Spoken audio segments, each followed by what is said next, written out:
Ngoten ajaran menika wonten atos-atos panjenengan niki pun kathah kecanggihan teknologi sampai enten sing mengatakan bahwa Allah menika wujude nggih Kanjeng Nabi Muhammad sallallahu alaihi wasallam.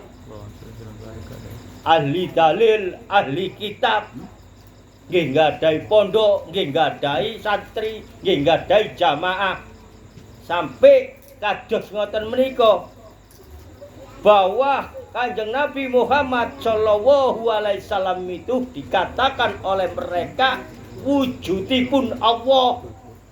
Niku nggih atos-atos panjenengan lek ngaos-ngaos sampean tingali aja polahe jarene turunan iko turunan iki. Lah niku nggih olehne maca olehne pondok tapi mboten ngalami akhirnya cerita maca kitab dinalar oleh akal akhirnya nggih keblasuk panjenengan mboten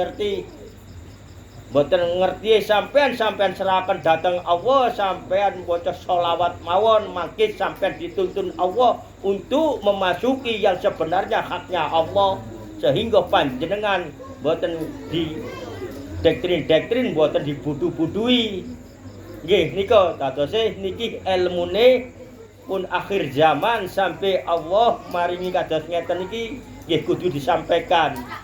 Sesungguhnya Zatullah menika tidak seperti makhluknya, termasuk tidak seperti Kanjeng Nabi Muhammad sallallahu alaihi wasallam. Kanjeng Nabi Muhammad sallallahu alaihi wasallam menika nggih termasuk makhlukipun Allah tapi ingkang sempurna pun jelas disempurnakan oleh Zatullah mereka pun maksum. Nggih atos-atos panjenengan dadosipun ingkang wujudipun Allah ingkang sing diatlekaken ten donya niki sak benere niku mung rahmate. Napa mawon panjenengan nedha panjenengan saged ningali sampean saged nggih ngomong ngeten niki niku mung rahmatipun Allah. Niku nggih moga panjenengan mangke nggadahi istiqomah sing sabenere mangke panjenengan diparingi semerap kiambek Kanjeng Nabi Muhammad sallallahu alaihi wasallam nika sinten, Allah menika sinten, Zatullah nika sinten, moga panjenengan mung sekedar dadi saksi. Cukup semanten. Assalamualaikum warahmatullahi wabarakatuh.